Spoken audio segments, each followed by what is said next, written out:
Hi guys, எல்லாம் கொணக்கணங்க கணேஷ் காந்தி. இப்போ time பார்த்தீங்கன்னா 3:46 PM, டேட் வந்து 25th ஜூலை. பார்க்க போகிறது வந்து 26th ஃப்ரைடே. சென்சஸோட எக்ஸ்பைரி இருக்குது. ஸோ நிஃப்டியை பொறுத்த வரைக்கும் நமக்கு ஒரு மேஜர் பிரேக் அவுட் ஆகிட்டாங்க. ஓகேங்களா? ஸோ காலையிலேயே க்ளோஸ் பண்ணிட்டாங்க அந்த இடத்த. இப்போ ஒரு ட்ராப் மாதிரி அடித்து மார்க்கெட் கீழே விடாத மாதிரி காமிச்சு மேலே எடுத்துகிட்டு போகிறாங்க. ஆனால் மார்க்கெட் கிராஷ் ஆக போகுது. ஓகேங்களா? ஸோ இப்போது நீங்கள் வச்சுருக்க ஈக்விட்டி ஸ்விங் கால்ஸு எல்லாமே வந்து நமக்கு ப்ராஃபிட்டில் புக் பண்ணிக்கிறது நல்லது. அப்படி இல்லைன்னா ட்ரே ஸ்டாப் லாஸ் வச்சுக்கோங்க. ஓகே, புதுசாக போட்ட கால்ஸ் என்ன ஸ்டாப் லாஸ் கொடுத்துருக்கோ அந்த ஸ்டாப் லாஸை ஃபாலோ பண்ணிக்கலாம். ப்ரீவியஸாக நம்ம உங்களுக்கு ஒரு கிராஷ் ஆல்ரெடி வரும்ன்ட்டு முன்னாடியே சொல்லியிருப்போம். நம்ம எப்போனா போன மாதம் ஒரு மேலே ஒரு 25,000 வரையும் போக வேண்டியது இருக்குது. அது போயிட்டு அதுக்கப்புறமா கீழே விழும் அப்படின்ட்டு. ஸோ இப்போவும் அதே தான். ஆனால் 25,000ங்கிறது ஒரு ட்ராப்பாக தான் இருக்கும். 25,000 போகிறதே பெரிய விஷயமா இருக்கலாம். ஓகேங்களா? ஸோ மார்க்கெட் ஈஸியாக உடனே ஃபாலோ ஆகிறதுக்கான சான்சஸ் அதிகமாக இருக்குது. உடனே கீழே விழும். ஸோ உங்களுக்கு லெவல்ஸ் ஃபாலோ அப்பில் பார்த்தீங்கன்னா இங்கே எல்லாருமே முடிச்சிட்டோம், இது எல்லாமே முடிச்சிட்டோம். ஏர்டெல் நம்ம இப்போ டவுன் ட்ரெண்ட்லாம் போயிட்டுருப்போம். Then yes bank, federal bank, SAIL இதெல்லாம் லாங் டேர்முங்க. ஸோ சில்வர் இடிஎஃப்லாம் லாங் டேர்மு. இது ஆல்மோஸ்ட் IFCMTN எல்லாம் முடிஞ்சிடுச்சு. அப்புறம் என்ன chemicals, Tamil Nadu petro products, petroleum எல்லாமே ஃபாலோ பண்ணலாங்க. IOC எல்லாமே ஃபாலோ பண்ணலாம். சரிங்களா? ஓகே, அப்புறம் முருதேஸ்வர செராமிக்ஸ்லாம் ஃபாலோ பண்ணுங்கள். ஆனால் ஸ்டாப் லாஸ் வச்சுக்கோங்க, இல்லைன்னா ட்ரேட் பண்ணாதீங்க. ஸ்டாப் லாஸ்லாம் இல்லாமல் லாங் டேர்ம் ஹோல்ட் பண்ண போகிறீங்கன்னா அந்த மாதிரி ஸ்டாக்ஸ் எல்லாம் ட்ரேட் பண்ணாதீங்க இப்போதைக்கு. ஓகேவா? ஃபைன். நிஃப்டியை பொறுத்த வரைக்கும் நாளைக்கு எப்படி நடக்கும்ன்றதை பார்த்துடலாம். அதிகபட்சம் இந்த 24,450 இந்த ரேஞ்ச் பவுண்டு தான் அவங்க ஃபாலோ பண்ணுவாங்க. ஸோ இந்த ரேஞ்ச் பவுண்டை பிரேக் அவுட் ஆகிற எந்த நேரமாக இருந்தாலும் மார்க்கெட் சடனாக கீழே விழும். அது எப்போ வேணாலும் விடலாம். நாளைக்கு கேப் டவுன் ஓப்பன் ஆகிறதுக்கும் வாய்ப்பு இருக்குது.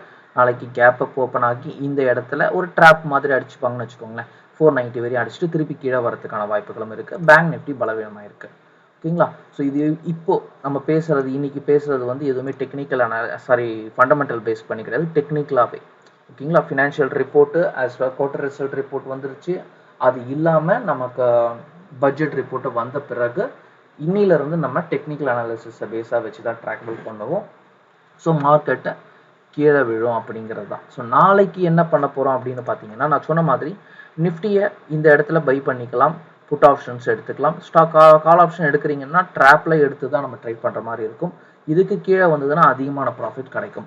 பேங்க் நிஃப்டியை பொறுத்த வரைக்கும் நம்ம எப்பவும் போல் அந்த வாலடைல் மெயின்டைன் பண்ணி மக்களை பேனிக்கில் பயன்படுத்துவாங்கங்கிறதுனால பேங்க் நிஃப்டி புட் ஆப்ஷனை இந்த ஸ்பாட்டுக்கு கீழே வந்த பிறகு வாங்கிக்கிறதோ, இல்லை பேங்க் நிஃப்டி இங்கே ஹிட் ஆன பிறகு பேங்க் நிஃப்டிக்கு புட் ஆப்ஷனை வாங்குறதோ பெஸ்ட்டு. ஓகேங்களா? சென்செக்ஸும் அதே கான்செப்ட் தான். ஜீரோ ஹீரோ இங்கே ஹிட் ஆன பிறகு புட் ஆப்ஷனை சென்செக்ஸ் வாங்குங்க. இல்லை அவங்க இங்கே சஸ்டெயின் பண்ணுற மாதிரி தெரியுதான்னு பாருங்கள். ஒரு 10-10 வரையும் இதுக்குள்ளேயே சஸ்டெயின் பண்ணுறாங்களான்னு பாருங்கள். அப்போ இந்த ஸ்பாட்டில் நிஃப்டி ஹிட் ஆன பிறகு சென்செக்ஸ் கால் ஆப்ஷனை பர்ச்சேஸ் பண்ணுங்கள். புரியுதுங்களா? இந்த ரேஞ்ச் பவுண்டு பிரேக் அவுட் ஆகும். எனக்கு தெரிஞ்சு இதுக்கு கீழே ஓப்பன் பண்ணிடுவாங்க. இந்த ஸ்பாட் இந்த 24,380க்கு கீழே வந்ததுனாலே மார்க்கெட் உங்களுக்கு ஈஸியாக 24,200 நோக்கி ட்ராவல் பண்ணிடும். அதுக்கப்புறம் மறுபடியும் ட்ராவல் பண்ணி இந்த ரேஞ்ச் பவுண்ட் அப்படியே மெயின்டைன் பண்ணிக்கிட்டே கீழே போவாங்க. சொல்ல புரியுதுங்களா? அப்படியே 24,000 23,800 அப்படிங்கிற மாதிரி போவாங்க. ஓகேவா?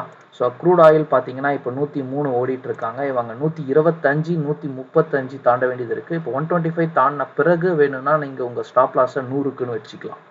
ஓகேங்களா? கொஞ்சம் வாலடைல் இருக்கும். ஏன்னா யூஎஸ் மார்க்கெட் வேறு உங்களுக்கு 7 மணிக்கு ஓப்பன் பண்ணுவாங்கல்ல, அப்போ வர சொல்ல அவங்களோட வாலடைல் காட்டும். மற்றது எதுவுமே நமக்கு பெரிய பேனிக் ஆகிற மாதிரியான விஷயங்கள் இல்லை. ஸ்விங் ட்ரேடர்ஸுக்கு மட்டும் கொஞ்சம் கஷ்டமாக இருக்கும். வர வாரத்துலேருந்து, அதாவது நம்ம நாளையிலேருந்தே பார்த்தீங்கன்னா, ஆக்சுவலாக நாங்கள் இன்றைக்கே ஸ்டார்ட் பண்ணிட்டோம் நியூ மோட் ஆஃப் ட்ரேடிங்னு சொல்லிட்டு. F&Oக்கெல்லாம் கொஞ்சம் கான்செப்ட்லாம் சேஞ்ச் பண்ணியிருக்கோம். ஆனால் லெவல்ஸு கொஞ்சம் குறைச்சி தான் போட்டிருக்கோம். ஸோ ஒரே லெவலையே திருப்பி அதோட ஆரம்பத்துலேருந்து கடைசி வரையும் ஃபாலோ பண்ணுற மாதிரி வச்சுருக்கோம் நாங்கள். ஓகேங்களா? ஸோ இந்த இடத்துல நமக்கு நிஃப்டி வாங்குகிறோம் அப்படின்னா கீழே டார்கெட் இது வரையும் வச்சுருப்போம். ஸோ இந்த வாரம் வாங்குறது அடுத்த வாரம் வரையும் வச்சுருப்போம். நான் சொல்கிறது புரியுதுங்களா உங்களுக்கு? ஸோ அந்த கான்செப்ட் தான் கொஞ்சம் அதிகமாகவே ட்ரேட் பண்ணுற மாதிரி இருக்கும். ஸ்விங் ட்ரேடுக்கு பார்த்தீங்கன்னா IVC, ஆக்சுவலாக IL&FSன்னு சொல்லிட்டு இன்வெஸ்ட்மெண்ட் கம்பெனி, இந்த ஸ்டாக்கை கொஞ்சம் ஃபாலோ பண்ண ஆரம்பிக்கலாம். லாங் டேர்ம் இன்வெஸ்ட்மெண்ட், டிவிடெண்டும் நல்லா கொடுக்குறாங்க. ஸோ இப்போ கரண்ட்லி பிரேக் அவுட் ஆயிருக்காங்க அப்பர் சர்க்கியூட்டில். நாளைக்கு எனக்கு கரெக்டாக இருந்ததுன்னா 15லேருந்து 16.6க்குள்ளே அவங்க ஓப்பன் ஆகிறதுக்கு வாய்ப்புகள் இருக்கும். ஸோ அந்த ரேஞ்சில் ஓப்பன் பண்ணாங்கன்னா வாங்கிக்கோங்க. அவங்களோட அடுத்த டார்கெட் இப்போ 18.74 எடுத்துகிட்டு போவாங்க. அடுத்தது 21.25 எடுத்துகிட்டு போவாங்க. 21 கிராஸ் பண்ணுச்சுன்னா 24, அடுத்தது 32 வரையும் இருக்குங்க. ஓகே, லாங் டேர்முக்கு செட் ஆகும். தைரியமாக ஆவரேஜ் பண்ணலாம். இவங்களுக்கு ஸ்டாப் லாஸ் வச்சுக்கணும் அப்படின்னு தோணுச்சுன்னா நீங்கள் இந்த ரேஞ்ச் மெயின்டைன் பண்ணுங்கள். அதாவது 8ங்கிறத ஸ்டாப் லாஸாக வச்சுக்கலாம். வேறு ஏதாவது டவுட்ஸ் தான் கமெண்ட்ஸில் போஸ்ட் பண்ணுங்கள். மற்றெல்லாம் நெக்ஸ்ட் வீடியோவில் பார்க்கலாம். Thank you, take care.